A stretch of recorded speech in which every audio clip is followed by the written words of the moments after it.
ओम।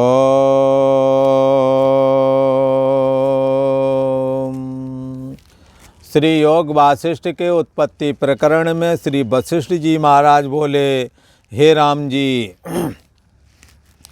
इस प्रकार प्रथम ब्रह्मा जी ने मुझसे उपदेश किया था क्या कि जैसी आप भावना करोगे आपको वैसा ही दिखने लगेगा। अमृत में यदि विष की भावना करोगे तो विषरूप ही हो जाएगा। और जैसा आप भावना बनाएंगे, जैसे उदाहरण के लिए कहा कि जैसे उल्लू को सूर्य में अंधेरा दिखता है, विरही पुरुषों को चंद्रमा की किरणों में अमृत ना दिख कर के अग्नि दिखती है, जलाती है। इसी प्रकार कड़ुआ, तीखा आदि जितने भी ये अम्ल वाले हैं पदार्थ हैं, जैसा मन में निश्चय होता है वैसा ही भाषित होता है। ब्रह्मा जी ने जो मुझसे बताया वो मैंने राम जी को बताया। उपदेश जो चल रहा है ब्रह्म ज्ञान का, वह मैंने अब तुमसे कहा। पूर्व में ब्रह्मा जी ने मुझे ये बात बताई थी। ब्रह्मा तो चैतन्य सत्ता में जो निरहम पद है, सबसे प्रथम अहम कहलाता है। इसको ईश्वरो अहम भी कहते हैं, इसे समष्टि अहम भी कहते हैं, अंतवाहक अहम भी कहते हैं। ये समष्टि जीवों का समष्टि है। इसी को यही चैतन्य ब्रह्म में समष्टि अहम ब्रह्मा हो करके फुरा है। उसमें चित्त हुआ। जब ब्रह्मा ने एको हमसे बहुश्याम प्रजाए की बात सोची, जैसा कि श्रुति में कहा तदैक्षत एको हम बहुश्याम प्रजाए, जो मैं एक हूँ सो बहुत रूपों में हो जाऊँ, ऐसा जब सोचा तब मन खड़ा हो गया, चित्त खड़ा हो गया। और सभी के अंदर जो अहम अस्मि नहीं थी वो अहम अस्मि बोलने लगे। जैसे सोने वाला आदमी अहम अस्मि नहीं बोलता है, हमारे आपके अंदर में भी यदि मन ना हो तो हम और आप अहम अस्मि नहीं बोल सकते। उस समष्टि अहम ब्रह्मा ने बहुश्याम प्रजाए ऐसा संकल्प किया कि जो उनका जो मन, माया रूप जो मन था उनका, वो विघटित हुआ और परमाणु से भी अत्यंत सूक्ष्म मन के रूप में तब्दील हो गया और सभी के शरीर के अंदर में प्रवेश कर गया। और उस प्रवेश किए हुए मन में शुद्ध चैतन्य आत्मसत्ता का प्रतिबिंब पड़ा और अहम अस्मि सभी बोलने लगे।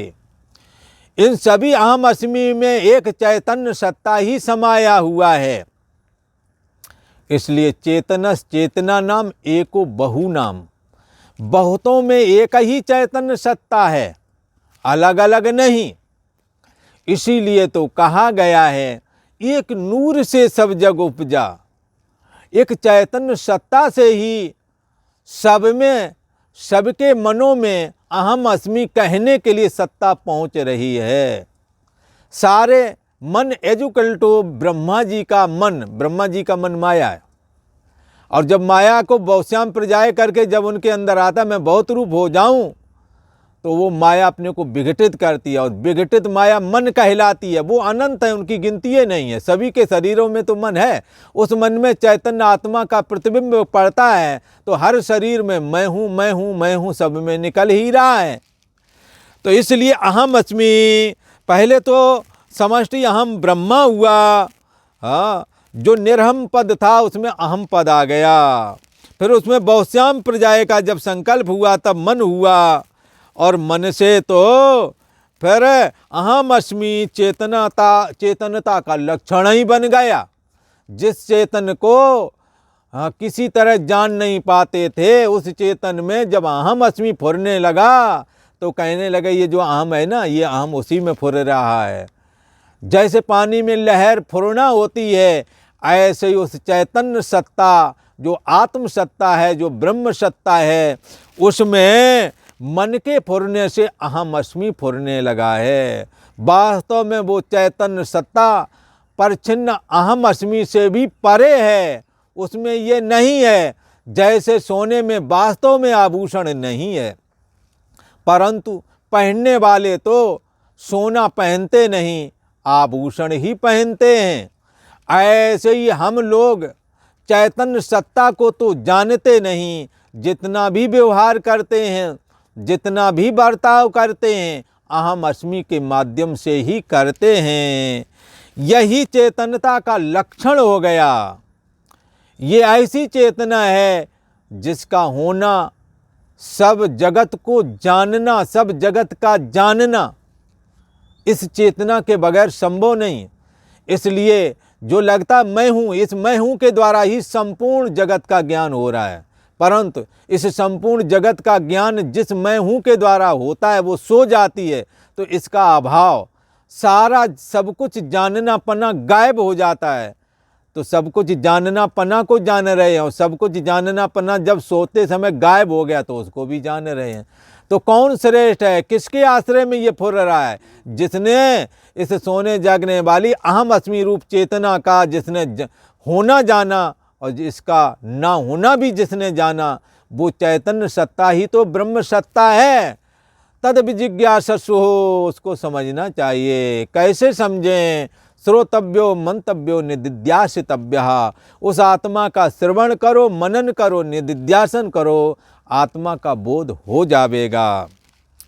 और उस बोध होने के बाद में स काष्ठा स परागति, यही परम अवधि है जिसमें लीन होकर के न स भूयोपि जायते, पुनर्जन्म को फिर प्राप्त नहीं होता है।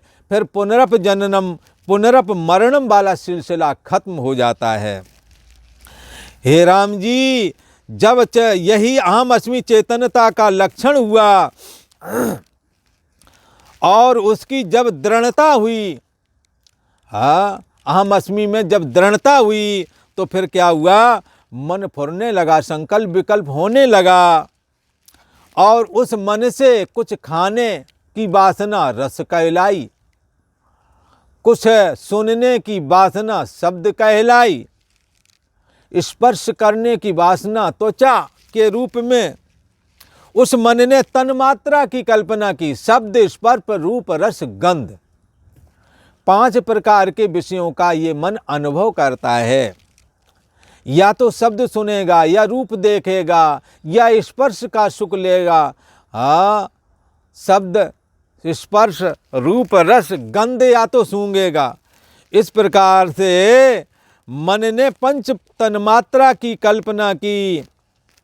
वह तेज के आकार का, ये तेज के आकार का, चैतन्य सत्तात्मक आकार का, जिसमें अहम फुरा, जैसे मैं देव हूँ, ये अज्ञान देहाभिमान नहीं हुआ, और देह के रहते हुए भी जो देह के अभिमान से रहते रहा, ऐसा जो मन में फुरने वाला अहम था, यही चैतन्य सत्तात्मक ब्रह्मा परमेष्टि ब्रह्मा कहलाया।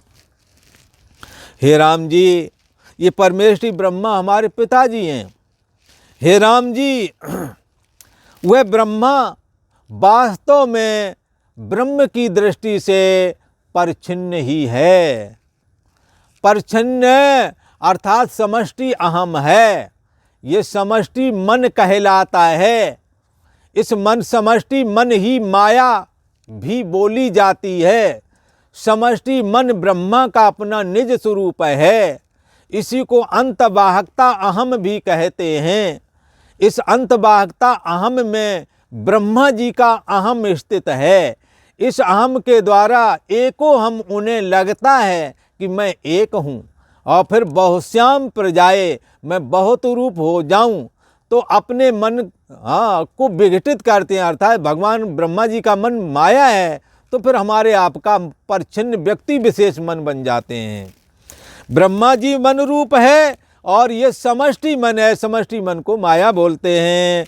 सारे मन मिला दो, इक्वल टू माया। माया को विघटित कर दो, बराबर मन बन जाएगा। सभी के अंदर मन होकर के बैठ जाएगी यही माया। उस मन में परम ब्रह्म परमात्मा प्रतिफलित होवेगा, तो परिच्छिन्न व्यक्ति विशेष सोने जागने वाली चेतना ये जीव कहलाता है। उस जीव को जब देह में दृढ़ आस्था, दृढ़ता जब देह में आ जाती है, तो देहाभिमानी देह मैं हूँ ऐसा करके बोलने लगता है। फिर देह स्त्री या पुरुष का होता है तो मैं पुरुष हूँ, मैं स्त्री हूँ, ऐसा बोलने लगता है। इसलिए ये ब्रह्मा भी मन रूप है, मन ही ब्रह्मा रूप है, उसका रूप संकल्प मात्र है। जैसा संकल्प करता है तैसा ही होता है। उस ब्रह्मा ने एक अविद्या शक्ति की कल्पना की है, जिसके द्वारा ये अविद्या शक्ति क्या है? उस चैतन्य ब्रह्म को, आत्मसत्ता को ना जानना ही अविद्या है। और जब आत्मसत्ता को नहीं जानते तो एड़ी से चोटी तक का जो ये शरीर है, इसी को अनात्मा कहते हैं, इसी को मैं मानने लगता है, इसी में आत्मा का अभिमान हो जाता है, मैं अभिमान हो जाता है। तो आत्मा अभिमान होने का नाम ही, इसी को तो अविद्या कहते हैं। फिर अविद्या की निवृत्ति विद्या के द्वारा होती है। विद्या क्या है? ब्रह्म ज्ञान विद्या है। जीव क्या, ईश्वर क्या, माया क्या, जगत क्या है, ब्रह्म क्या है, हाँ? ये सब क्या है? इसका विचार करना। देह और जगत मिथ्या है, आत्मा सत्य है। अविनाशी आत्म अचल, जगताते प्रतिकूल, ऐसो ज्ञान विवेक है सब साधन का मूल। आत्मा ही एक अविनाशी है, एक चैतन्य सत्ता ही सत्य है, और यही सबका आश्रय और प्रकाशक है। ऐसे ज्ञान वाली जो विद्या है, जिसके द्वारा देह और जगत के मिथ्यात्व का निश्चय हो जाता है, जिसको जानने के बाद में कुछ जानना बाकी नहीं रह जाता है, जिसको जानने से देहाभिमान निवृत्त हो जाता है, उसी का नाम तो विद्या है। अविद्या उसे कहते हैं जिसके द्वारा देहाभिमान आ जाए, जिसके द्वारा देह को मैं मानना, यही तो अविद्या है। और विद्या क्या है? जिसके द्वारा देहाभिमान खत्म हो जाए। देह मैं नहीं हूँ, ना देह के संबंधी मेरे, मैं सर्वाधिष्ठान ब्रह्म हूँ, ऐसा जानना ही तो, यही तो ब्रह्म ज्ञान है, यही तो विद्या है। इसी प्रकार पहाड़, तिनका, जल, समुद्र, स्थावर, जंगम, संपूर्ण जगत, इस समष्टि अहम ब्रह्मा ने, जो कि सर्वप्रथम उपजा है, पहला अहम, इसी के द्वारा फिर बहुश्याम प्रजाए का जब संकल्प हुआ तो हमारे आपके अनंत अहम प्रकट हो गए। इस प्रकार ब्रह्मा हुआ और इस प्रकार से ये जगत हुआ। एको हम करके तो ब्रह्मा हुआ और बहुश्याम प्रजाए करके जगत बना है, समस्त जीव चराचर बना है। तुमने जो पूछा था राम जी हमसे कि ये जगत कैसे उपजता है, कैसे मिटता है, हाँ? तो इस प्रकार से जगत उपजता है, समष्टि अहम उपजता है, ब्रह्मा कहलाता है। ब्रह्मा को बहुश्याम प्रजाए की इच्छा होती है तो हम और आपके रूप में नाना जीव, पेड़, पहाड़, जानवर आदि सबके अंदर तो अहम अस्मि है। इस प्रकार से बहुश्याम प्रजाए करके बहुत रूप हो जाता है। और ये जगत कैसे उपजता है, कैसे मिटता है, इस विषय की चर्चा को हे राम जी सुनो, मैं इसको कहता हूँ। और आगे ब्रह्मा जी इस विषय में क्या कहते हैं, बस जैसे इसकी चर्चा आगे वाले एपिसोड में आपको सुनने को मिलेगी।